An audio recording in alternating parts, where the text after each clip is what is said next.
All the guns you'll be seeing today are available on solware.co.uk, based in Tamworth.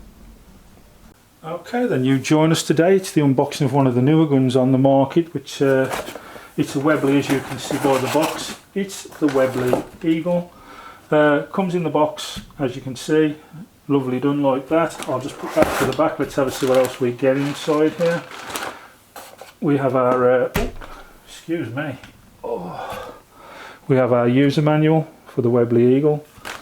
I believe under here we have all of our parts and bits and pieces, 2 magazines in there, and obviously this has a straight on Foster fitting, but there is an extra one there should you not have one on the end of your whip, which I think most people will. But just have a check, see whether there's anything else under there. No, I don't think so. Right, we'll get the gun over to the bench and we'll have a little look at it. Okay, we have our Webley Eagle on the bench. As you can see, it's got a huge bottle on it, but it is steel, and that does equate to this gun's heaviness. The stock is solid wood, again, that equates to its heaviness. I believe this gun's nearly 8 pounds in weight, so imagine that with a scope on as well. It's going to be quite a hefty bit of metal and wood. As you can see, this gun has got a silencer that came with it. This gun was sent by Webley as a demonstrator gun to Solware, and I managed to get it. It come with the silencer with it, and obviously like a few little bits of tuning that was done to it to show it off a little bit. It's got the choice of rails on the top. You can either use Picatinny or you can use your dovetail rail. The cocking lever on this side is like a biathlon one with a solid click at the end. It feels quite smooth, but I will be honest with you, that last click can be a little bit mechanical. But besides that, it's fine. You've got the already fitted little parts there to put you on a strap if you want to. I would imagine for a walk around gun this may not really float your boat, because it's going to be quite heavy to hump about. Although with that huge bottle on the front, I would have thought you're looking at a decent shot count of above 200.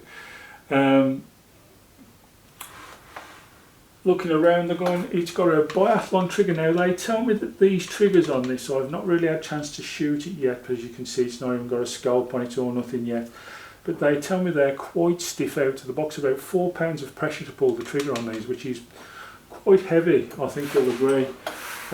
Looking around the gun a little bit more, I'm looking for its safety. Right, let's have a look where the safety is on this. It's a little button.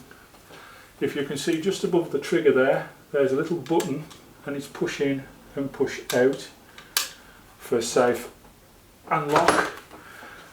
Stippling's quite nice, foregrip and around the handstock. Lovely, no problems at all. It's a nice piece of wood, but they've sort of gone a little bit overkill.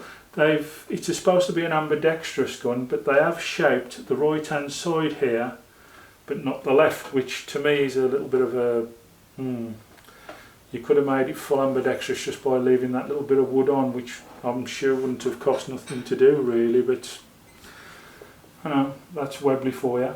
One thing I have been told with this gun, you would normally think Webley now in Turkey, obviously it used to be in Franklin in Birmingham, but that was a long time ago, back in the 80s.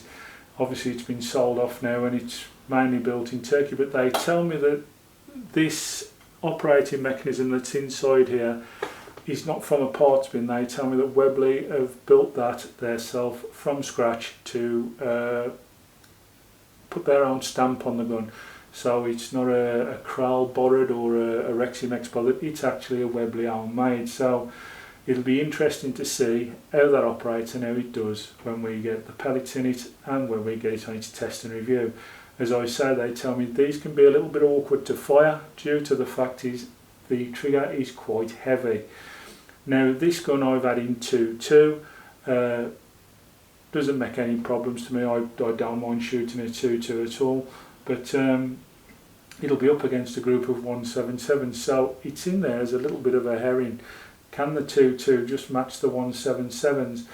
This gun at the moment, I think it retails at around $550, and you can probably see why it is. There's a lot of effort gone into the gun. I mean, this wood stock is lovely, to be fair. I will probably give it another coat in oil just to set it off a little bit more, but it's a nicely put together gun. I think it's a little bit overkill with weight. Could have done with obviously changing that. Another thing that I've not pointed out to you at all is the manometers on the side, which is a safe place to put it. It's not down the dangerous end.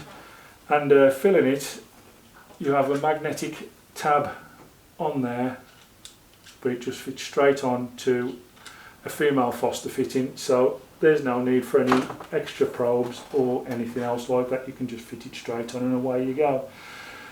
So yeah, the Webley Eagle. How will it go with its pellet test and its testing review? We will have to wait and see.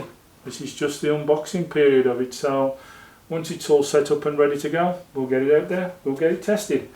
But thank you, that's the video for today. See you next in its pellet test. Bye bye now.